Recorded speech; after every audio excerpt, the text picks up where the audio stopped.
साथियों नमस्कार, मैं उपेंद्र यादव, आप सबका इस लाइव प्रोग्राम में स्वागत है। अचानक लाइव आया हूं तो कई लोगों को पता नहीं, क्योंकि मैं बता के आता हूं हमेशा लाइव। ये लाइव बड़ा महत्वपूर्ण है और कल का दिन भी बड़ा महत्वपूर्ण है। धीरे धीरे लोग जुड़ रहे हैं, लोगों को पता चल रहा है कि मैं लाइव आया हूं। साथियों, आप सबको पता है कि मैं लाइव तभी आता हूं जब अत्यंत आवश्यक हो। जबरदस्ती हर समय फालतू तो नहीं आता मैं। आंदोलन पूरा नहीं हुआ, असली जंग कल से स्टार्ट होगी और कल धमाका आपको दिखेगा। कल का इंतजार तो कर ही है, पूरी तैयारी के साथ आ रहा हूं। कल का इंतजार करिए, कल होगा जो धमाका, सबको पता लग जाएगा। जो मुझे अच्छी तरह कई सालों से जानता है तो उसको तो पता है। हो सके तो माननीय मुख्यमंत्री जी से भी मुलाकात हो जाए, मैसेज मैंने पूछा है, कई सबूत वहां तक भी पूछा है। और साथियों, यह लाइव बड़ा महत्वपूर्ण है। 570 लोग मात्र 2 मिनट में जुड़ चुके हैं। सभी लोग इसको ज़्यादा ज़्यादा शेयर करिए। और मैं महत्वपूर्ण बात आपसे करने आया हूँ कल के आंदोलन को लेकर। कल क्या होने वाला है? कई लोग कह रहे हैं कि एक आंदोलन समाप्त हो गया, हमें निराशा हाथ लगी है, कल भी कुछ नहीं होगा। तो कल क्या होगा यह मैं बताऊंगा। इतना आत्मविश्वास मेरे अंदर है तो सोचिए कुछ ना कुछ तो कमाल होगा ना। और आपने देखा कि कुछ ना कुछ तो होगा। साथियों, एक चीज़ और मैं बता दूं, मैं कल के प्रोग्राम के बारे में और क्या होगा इन भर्तियों का, क्या मांग है हमारी और क्या क्या, इस सब के लिए मैं चर्चा तो करूंगा। लेकिन एक चीज़ मैं आप लोगों को बता रहा हूं। सबसे पहले तो माननीय डॉक्टर किरोड़ीलाल मीणा जी, राज्यसभा सांसद, जितनी कोशिश की उन्होंने की पूरी। वो परम आदरणीय हैं। कोई भी उनके ऊपर अंगुली ना उठाए, कोई उनको कुछ गलत ना खाए। उन्होंने पूरा जीवन संघर्ष किया है दूसरों के लिए। हालांकि उन्होंने मेरे 9 साल के संघर्ष पे किसी भजन मंडली के बहकाव में आके उन्होंने कुछ बोल दिया था, इसलिए मैं चुप रहता। तो आप लोग कहते वास्तव में उपेंद्र यादव गलत है, इसलिए जवाब नहीं दे रहा। तो केवल मेरे ऊपर अंगुली उठाई तो मैं जवाब देने आया था, नहीं तो मैं परम सम्मान्य आदरणीय व्यक्ति के खिलाफ नहीं आता, क्योंकि वो बहुत अच्छे इंसान हैं। उन्होंने बहुत संघर्ष किया है। तो साथियों, वो भजन मंडली की वजह से उन्होंने गलत बयान दे दिया। लेकिन शाम होते होते माननीय डॉक्टर साहब ने कह दिया उपेंद्र यादव बच्चा है मेरा, यानी कि शाम आते आते उनको सब समझ में आ गया था कि कुछ लोगों ने उनको गुमराह किया था।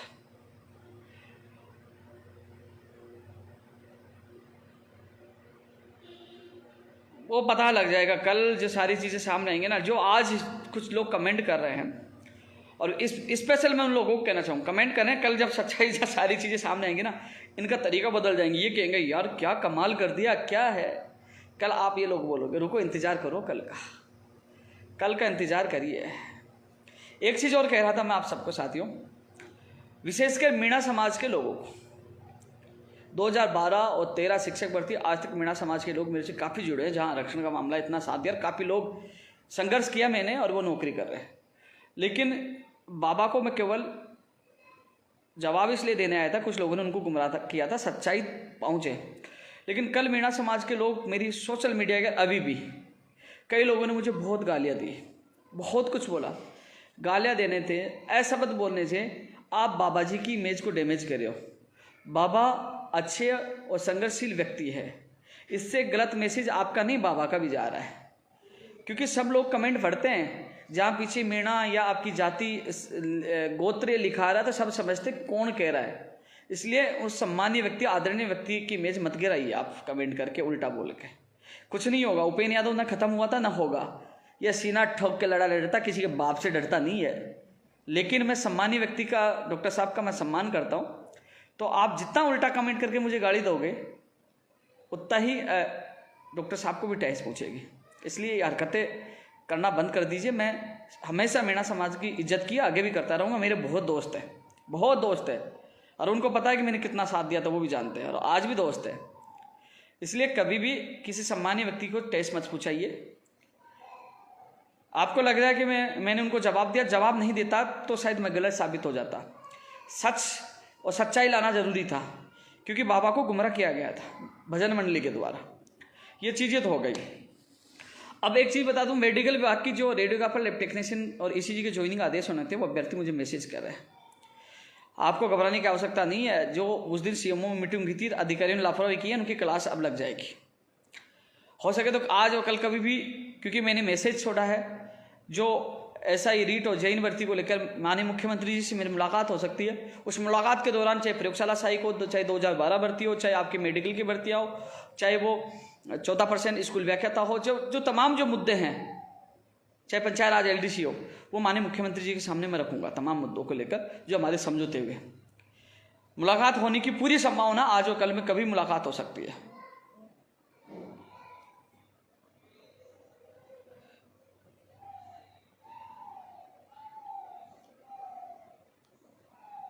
मैं एक चीज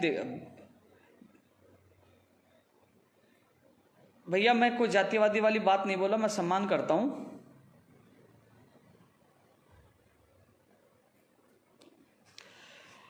पूरा राजस्थान गवाह है। एक चीज और बता रहा था साथियों, कल सुबह 10 बजे शहीद स्मारक आप सभी को पहुंचना है। साथियों, कल की मैं घटना बता दूं। कल पवन कुमार शर्मा, जो 6 अभ्यर्थियों में शामिल है, भाबरू पाउटा के पास उनका निवासी है। पवन कुमार शर्मा वो व्यक्ति है जिन्होंने नीमराना कमला देवी, जो मांडल में परीक्षा केंद्र, उन्होंने आवाज उठाई कि परीक्षा का पेपर लेट क्यों पूछा और ओमार सीट क्यों भराई जा रही है, नकल क्यों करवाई जा रही है। साथियों, उनके खिलाफ मुकदमा दर्ज किया राजकार्यवाद का। साथियों, कल मेरी जब बात हुई, उनकी माताजी, उनके पिताजी, उनकी माताजी रोने लग गई और उस लड़के की मानसिक स्थिति खराब है इस समय, वो डिप्रेशन में है। उनकी माताजी फूट फूट के रोने लग गई, बेटा मेरे बच्चे को बचा लो। साथियों, इतना दुख हुआ। मैंने उनके परिजनों को बुलाया है कल। क्या उनकी गलती थी कि प्रदेश के तमाम बेरोजगारों की आवाज उस व्यक्ति ने बुलंद की? आज उसके राज कार्य का मुकदमा दर्ज करके उसका भविष्य खराब कर दिया और वो अवसाद में उनके माता पिता रो रहे हैं। मेरे फोन में, क्योंकि मुझे पता है काफी लोग गाली गलौज कहते हैं, ऑटोमेटिक जो रिकॉर्डिंग है वो रिकॉर्डिंग है, लेकिन मैं किसी भावनाओं को टेस्ट नहीं पूछा सकता, इसलिए मैंने वो वायरल नहीं की। लेकिन वो माता, अरे आपकी माता, उनकी माता मेरी माता समान है, वो रो रही थी कि मेरे बच्चे को बचा लो, अवसाद में है, उनका करियर खराब कर दिया, 2 बच्चियां भी है। क्या साथियों, उनका मुकदमा वापस नहीं होना चाहिए? क्या वो आतंकवादी है? साथियों, उनका मुकदमा वापस होना चाहिए। इसके लिए कल हम जी जान लगाएंगे। उस माँ के आंसू हम सबको मिलकर रोकने होंगे। उस माता पिता के आंसुओं का हम लोगों को जवाब लेना होगा, उनके मुकदमे हटाने का। मैंने वादा किया, मैं आपका बेटा हूं। पवन नहीं, उपेंद्र यादव भी आपका बेटा है, वो न्याय दिलाएगा। इसलिए साथियों, कंप्यूटर भर्ती वाले कमेंट आ रहे, भाई मैं तुम्हारा साथ दूंगा पूरा। जो लोग कमेंट करते रहे, तुम्हारी बोलती मैं बंद काम करके दूंगा, कोई फर्क नहीं पड़ता, न डरता। कई लोगों के फोन आ रहे हैं कि ट्विटर पे कई लोगों ने गलत कमेंट किया किसी के बेखौफ से, मैंने उनको ब्लॉक करवा दिया। तो कह रहे भाई साहब प्लीज हमें ब्लॉक से अनब्लॉक कर दीजिए क्योंकि राजस्थान के लाखों लोग मेरे साथ हैं, और जो बेवकूफ़ है ना, जो अराजक तत्व है, उनका काम यह है कि वो सवाल उठाए। साथियों, कल आप सभी को ज्यादा ज्यादा संख्या में सुबह 10 बजे शहीद स्मारक पहुंचना है। मैं वहां सबसे पहले पहुंच जाऊंगा। अब आप सबसे, अभी 1900 लोग देख रहे हैं, ज्यादा शेयर करिए। मैं एक चीज बता दूं आपको, धरना वहां चला 30, 1, 2, 3। शिक्षा मंत्री जी का क्या बयान आया कि यह धरना बीजेपी वालों का है। क्या कहा? यह धरना बीजेपी वालों का है। तो वहां बेरोजगार बैठे थे, उनकी मेहनत का क्या हुआ? वो धरना तो बीजेपी वालों को बता दिया मंत्री जी ने। यदि मैं भी वहां बैठ जाता तो यही कहते ये तो धरना बीजेपी का है। अब समझ में आया क्या आप लोगों के उपेंद्र यादव क्यों नहीं गया? उपेंद्र यादव कल सवाल पूछेगा शिक्षा मंत्री गोविंद सिंह डोटासरा जी से, आप बता दीजिए ये धरना किसका है, ये बेरोजगारों का, आप जवाब दीजिए। कल पूछूंगा ये सवाल। आपने कल तो कह दिया कि वो बीजेपी वालों का है, अब आप 5 तारीख को बताइए वो धरना किसका है। मैं भी वहां जाता तो यही कहते ये तो बीजेपी वालों का धरना है। और सबसे बड़ी बात, उस भजन मंडली के साथ बुरा हुआ, बाबा ने तो धरना स्थगित चले गए, और जो लंबी लंबी फेंक रहे थे कि जान दे देंगे, ये कर देंगे। भाई तुम क्यों भगे? बाबा गया, तुम तो बैठे रहते, दम होता तो। लेकिन तुम पतली गले से निकल गए कि दम नहीं था तुम में। दम हम दिखाएंगे, दम क्या होता है। गुमराह करने से कुछ नहीं होगा। आप लोगों ने क्या गुमराह किया, वहां फोटो खिंचवा कर क्या हम उपेंद्र यादव के पास गए, हमने एक व्यक्ति ने फोन नहीं किया मुझे कि धरना स्थल पे ये जो फेंक रहे थे ना लंबी लंबी, क्योंकि उनकी दुकान बंद हो जाती मैं आता था। लेकिन मैं इसलिए नहीं आया इनके पास क्योंकि बेईमान लोगों के बीच में मैं नहीं जाता। बाबा की मैं इज्जत करता हूँ, लेकिन इन बाबा के साथ जो भजन मंडली वो चोर थी, इसके पास मैं आना नहीं चाहता, इसलिए नहीं गया। और मैं वहाँ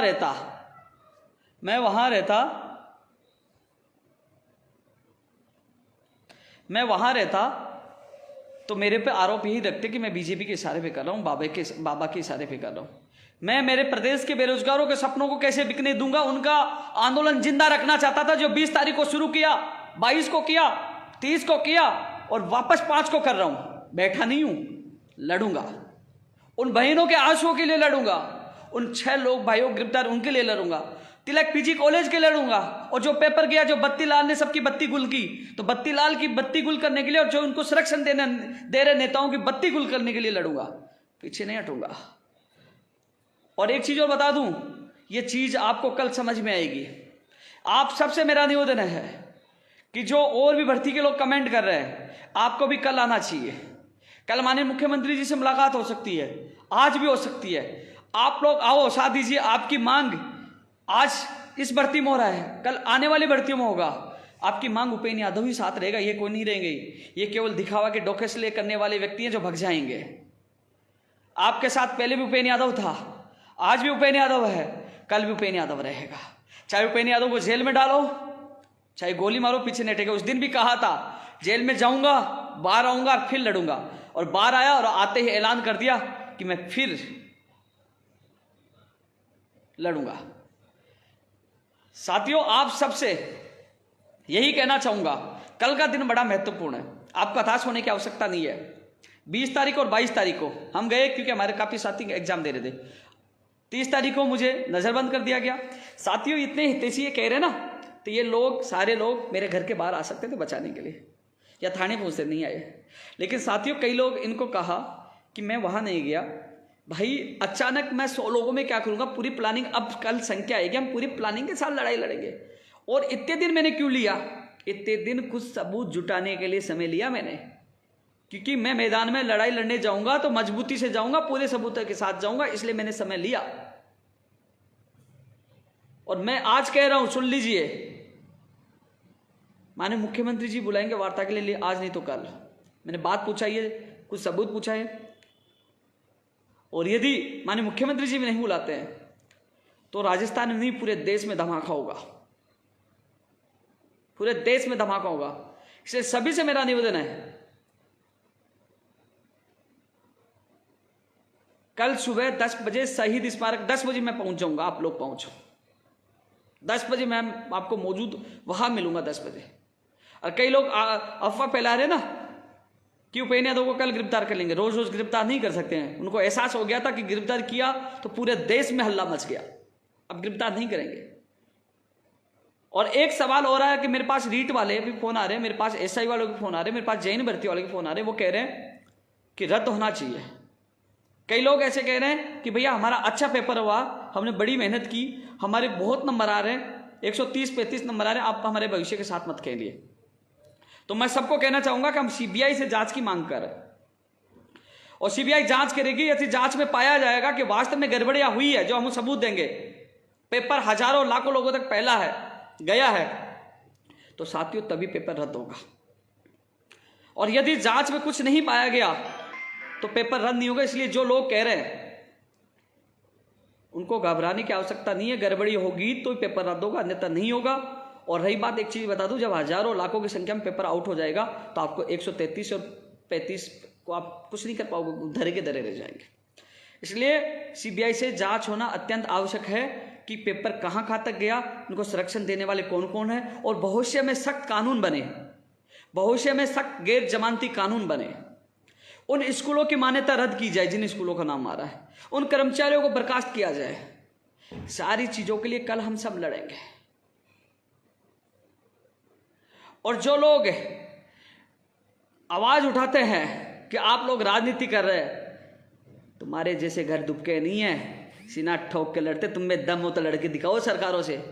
यहां तो जेल जाके सामने आ जाता हूं, तुम लोग ऐसे घुस जाओ या दिखाई नहीं दो। तुम चमचागिरी बंद करो, मुझे पता है किसकी चमचागिरी कर रहे हो, तुम्हारी और उनकी चमचागिरी बंद कर दूंगा थोड़े दिनों में, ध्यान रखना आप लोग। और उपेंद्र यादव ने जो अब इतने आत्मविश्वास के साथ बोल रहा है ना, तो सोच लीजिए कुछ ना कुछ दम तो है, और दम का और वो ताकत मैं कल दिखाऊंगा। सभी से मैं निवेदन कर रहा हूं, घबराने की आवश्यकता नहीं है। पुलिस प्रशासन से मैं खुद जाकर परमिशन लेके आऊं। कल मुझे स्पष्ट कहा है कि आप शहीद स्मारक कर लेना, और मैं सुबह 10 बजे ही पहुंच जाऊंगा, पौने 10 बजे ही पहुंच जाऊंगा बोलो। इसलिए कल सुबह आपको ज्यादा से ज्यादा संख्या में आप पहुंचो। यह लड़ाई राजस्थान के तमाम बेरोजगारों की है। पटवारी की एग्जाम होगी, कंप्यूटर की होगी, first grade, second grade, third grade की भर्तियों की एग्जाम होगी, तमाम भर्तियों की, पीटीआई की होगी, तो उससे पहले कानून की सख्त आवश्यकता है। और एक चीज और बता दूं, 19,000 पदों की जो हम मांग करें उनकी भी घोषणा जल्द होगी। मैंने 2 दिन के पहले लाइव में सुबह ही बता दिया था, और शाम को मंत्री जी ने 29,000 की घोषणा भी कर दी, जिसमें 10,453 कंप्यूटर के है। मेरा कनेक्शन मत जोड़ना। इन अपवादों और अराजक तत्वों ने 1 साल पहले की फोटो वायरल करके कह रहे उपेंद्र यादव ने शिक्षा मंत्री जी को बधाई का एक पोस्टर लगाया। उनको आप उनके हेयर स्टाइल, आज के हेयर स्टाइल तो देख लीजिए। वो पोस्टर मैंने नहीं लगाया, वो पोस्टर सेकंड ग्रेड भर्ती 2018 के जो 9,000 पदों की ज्वाइनिंग आदेश हुए थे, तो उन अभ्यर्थियों ने मेरा भी धन्यवाद दिया था, मेरी फोटो थी, और मंत्री जी को धन्यवाद देके वो पोस्टर लगा के आए थे उनके घर पर, और उस फोटो को वायरल करके कह रहे थे देख मिले हुए। और सच्चाई जानना चाहते हो ना, जिस भजन मंडली का जो सरदार है वो मेरे ऑफिस आया था, माफी भी मांगी और मुझे धन्यवाद भी देके गया था कि मेरा रीट में सिलेक्शन हुआ, आपका आभार, आपकी वजह से सरकार ने रीट भर्ती की। वो फोटो भी मैं आप लोगों को भेज दूंगा। जो सुबह मुझे गाली देता है और शाम को मेरे ऑफिस आके माफी मांगता है, वो फोटो आपके सामने आ जाएगी। सच्चाई आपको पता लग जाएगी कि ये कितने बड़े धोखेबाज हैं। जल्दी मैं ट्वीट कर दूंगा वो फोटो भी। सत्य को कोई पराजित नहीं कर सकता। सही कहा, सही कहा मेरे भाई। सही बात। आपने देखा होगा, साथ ही इस आंदोलन को जिंदा रखने के लिए, आपके सपनों को जिंदा रखने के लिए मैं हर रणनीति से काम कर रहा हूं। 2 मिनट में हमारा आंदोलन खत्म हो जाता बीजेपी का बताकर। आप लोगों को अब समझ में आ गया होगा कि मंत्री जी ने क्या बयान दिया, ये तो बीजेपी का आंदोलन है। जबकि वो 3-4 दिन से जो बेरोजगार बैठे थे, उनकी मेहनत का क्या हुआ सोचिए आप। उनको भी बीजेपी का बना दिया। मैं बैठा रहता तो मुझे बीजेपी का बना देते। अरे कल कह तो सकेंगे, आप बताइए ये बेरोजगारों का आंदोलन है, अब जवाब दीजिए। दूसरी बात, सही रणनीति से, प्लानिंग से जीता जा सकता है। मैं बाबा के खिलाफ आज भी नहीं, सम्मान आज भी करता हूं, कल भी करता रहूंगा, लेकिन सही रणनीति से। यार ये लोग क्या करते हैं, इनके पास ये क्या हुआ कि बाबा आ गए, बाबा के साथ लोग थे, और ये भी वहां फोटो वीडियो बनाने में इनका थोड़ा टाइम पास हो गया।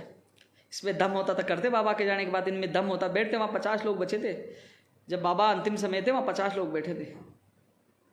आंदोलन 50 से नहीं होता है। सत्य में विजयते।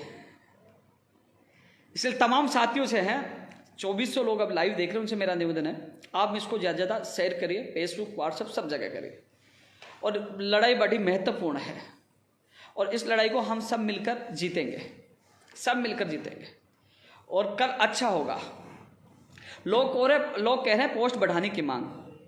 भैया नई भर्ती की भी घोषणा कराना है। कई लोग अभ्यर्थी हैं जो तैयारी करें, आप उनका भला करना मुझे, और आप पोस्ट बढ़ाने की मांग कर रहे हो, तो एक बार जांच होगी। जांच में ये लगता है भर्ती रद्द हो गई, तो जांच में फिर पोस्ट बढ़ाने की कैसी मांग कर लूँ मैं। और यदि जांच में, हाँ एक चीज़ जरूर कर सकता हूँ मैं, कि जांच में जब मान लो कुछ गड़बड़ी नहीं होती, तब मैं उस शर्त में आपकी बढ़ा देंगे मांग कर सकता हूँ। पहले नहीं कर सकता भैया, पहले जांच में कुछ गड़बड़ी रद्द होगी तो फिर कैसे बढ़ेगी। मैं दोगला स्टैंड नहीं ले सकता भैया। तो एक भाई संदीप कुमार जी, आप कह रहे हो ना भैया 2012 में आप टीचर बने थे, आपको पता है नेहरू गार्डन में आप रोते हुए आते थे, वो उपेंद्र यादव साथ था। राजनीति नहीं, मुझे पता चमचागिरी किसकी कर रहा है, पता है मुझे। इतनी भी चमचागिरी मत कर भाई। उस समय रोता था, ये भाई ज्वाइनिंग दिलाने वाला है, क्योंकि इसलिए बोल रहा है कि आप अपने व्यक्ति को बचाना चाह रहा है। मैं जानता हूँ वो सबका, मैं टेंशन मत करो आप। और प्रदेश के लाखों लोग मुझसे जुड़े हुए ना, इसलिए घबराए, इसलिए तो घबरा गए कि यूथ उपेंद्र यादव के साथ है। 9 साल संघर्ष किया है, जेल गया, लाठियां खाई, कभी पीछे नहीं हटा। और इतने लोग क्या बोले, इनकी प्लानिंग थी बोलोगे, और इतनी पुलिस प्लानिंग करके आएगी। वाह यार, इतना बड़ा हो गया कि मैं प्लानिंग करके पुलिस को कहूँगा गिरफ्तार कर लो। वाह यार, इसके मतलब मैं बीजेपी सरकार में जब गिरफ्तार होता भी मैं प्लानिंग से गिरफ्तार होता था, और ये गिरफ्तार हो तो प्लानिंग नहीं होती। यार कितना बेवकूफ़ बनाती है लोग। और सच्चाई आप लोगों के सामने आगे कैसे बग गए, बाबा के जाते ये लोग कैसे बग गए। क्यों धरने पे नहीं बैठे, आर पार की लड़ाई करने वाले, दम नहीं है इनमें। ये पहले स्कूल व्याख्याता भर्ती में भी उनके साथ खिलवाड़ किया, जो लोग तैयारी कर रहे थे उनको धरने में बिठा दिया, फिर लास्ट में रात को समझौता करके आ गए। तो ऐसे लोगों को बेखौफ नहीं आए आप लोग कि सच्चाई का जो साथ देने वाला पहचानो। सभी साथियों से मैं निवेदन करना चाहूंगा कि जो हम पेपर लीक की सीबीआई से जांच मांग कर रहे हैं, डमी अभ्यर्थी की भी मांग कर रहे हैं, जो खुला पेपर है उसकी मांग कर रहे हैं, 6 लोगों मुकदमे दर्ज उनको न्याय मिले, सख्त कानून, तमाम मांगों के लिए कर रहे हैं। और मैं पहली मांग मेरी इसके एसआई भर्ती और रीट को लेकर ही थी। कई लोग कह रहे रीट का मामला दबेगा, रीट का मामला नहीं दबने दूंगा, एसआई का भी नहीं दबने दूंगा, कि एसआई वाले कह रहे रीट की वजह नहीं, मामले दोनों समान है मेरे लिए, दोनों का मामला उठेगा। लेकिन जो जेएन भर्ती के अभ्यर्थी कह रहे हैं कि कम से कम हमारी जांच की मांग तो कर दीजिए, तो जेएन भर्ती के अभ्यर्थी हाँ मैं तुम्हारी जांच की मांग करूंगा। कई लोग कह रहे हैं कि हमारे साथ गलत होगा। भैया जांच से किसी को गलत नहीं होगा, जांच में दूध का दूध और पानी का पानी हो जाएगा। जो गलत होगा तो वो रद्द होगी और नहीं होगा तो नहीं होगी, इसलिए घबराने की आवश्यकता नहीं, जांच में किसी को नुकसान नहीं।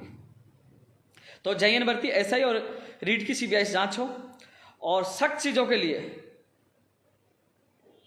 सब चीजों के लिए हम सब मेहनत कर रहे हैं। आप सभी से निवेदन करूंगा कि ये लड़ाई बड़ी महत्वपूर्ण है और इस लड़ाई को हम जीतेंगे, लेकिन इसकी गूंज पूरे देश तक होगी, क्योंकि सच्चाई के आधार पर लड़ाई लड़ी गई, उसको कोई भी हरा नहीं सकता।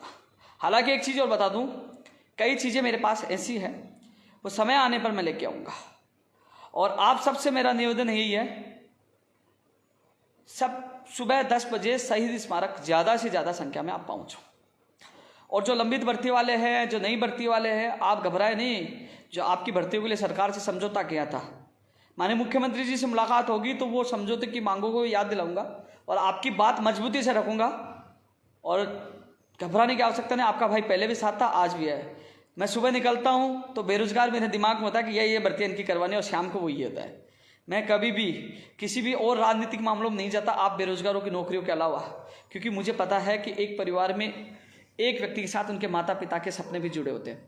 तो इसलिए कहना चाहूँगा टेक्निकल हेल्पर वालों, मैं बिजी था, फ्री हो जाऊँगा कल के बाद। तो कल तो फिर कैसे कह दूँ, कल तो बड़ा कांड, कल क्या हो, लेकिन आप सबकी मांग मैं उठाऊँगा बिल्कुल। स्कूल व्याख्याता वाला 14% वाले लगातार साथ थे, मुझे पता है। मैं आपकी माननीय मुख्यमंत्री से मुलाकात होगी, बात रखूँगा। लेकिन न्यू पीटीआई वाले, 2012 वाले, तमाम अभ्यर्थियों से निवेदन है कि कल आप सबको भी आना है, आप सबको भी साथ देना है। मेरे प्रदेश के युवाओं के सपनों को बचाना है, फर्जीवाड़े के खिलाफ कानून बनाना है, उन बहनों के आंसुओं को बदला लेना है, और उन 6 अभ्यर्थियों के मुकदमे हटवाने, जिनकी मान्यता रद्द करवाने और बर्खास्त करवाना है लिप्त कर्मचारियों को। और इतने बड़ी चीज है कि हम सब मिलकर इस लड़ाई को लड़ेंगे और जीतेंगे।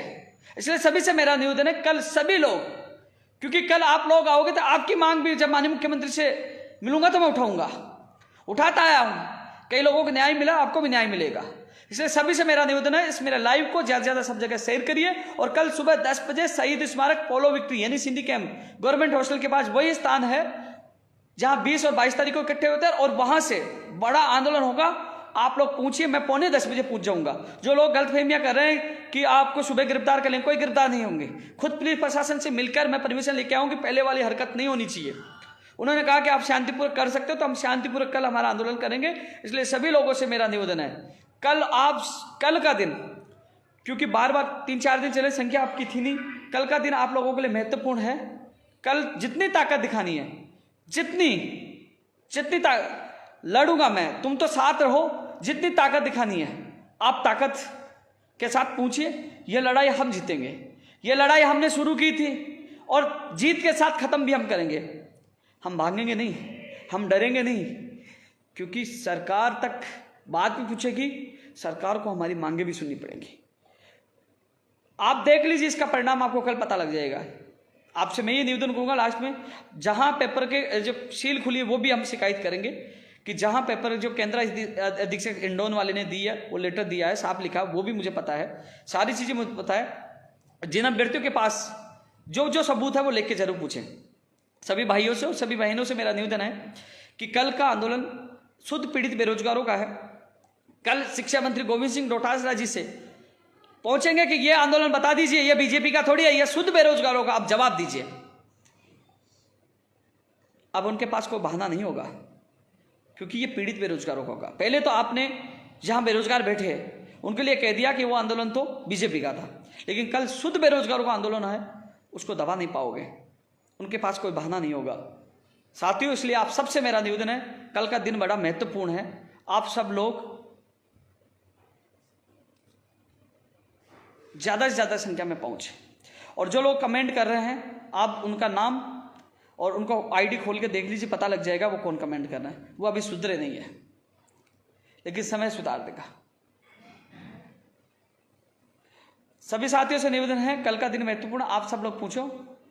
और 2012 वाले कई लोग कमेंट कर रहे हैं, जिनका काम हो वो मुझे भूल थोड़े सकते हैं, क्योंकि इनके दिल में रहता हूं, क्योंकि 9 साल से संघर्ष किया, ईमानदारी से लड़ा है, और दबंग तरीके से हम लड़ाई लड़ते हैं, किसी के बाप से डरते नहीं, कोई कितनी धमकी दे ले, लड़ेंगे और जीतेंगे, और ये लड़ाई सच्चाई की है और इसमें जीत हमारी होगी। धन्यवाद जगदीश भाई। सभी साथियों से निवेदन है, कल ज़्यादा से ज़्यादा संख्या में, जिसकी और भी अन्य भर्ती जो लोग हैं वो भी आइए, इस लड़ाई में साथ दे। आपका साथ मैं मरते दम तक दूंगा, पूरा साथ दूंगा। सभी से एक बार फिर ये निवेदन है, सभी ग्रुपों में ये लाइव का वीडियो जाना चाहिए, और कल ज़्यादा से ज़्यादा संख्या में सुबह 10 बजे आप लोगों को आना है। धन्यवाद। जय हिंद, जय भारत।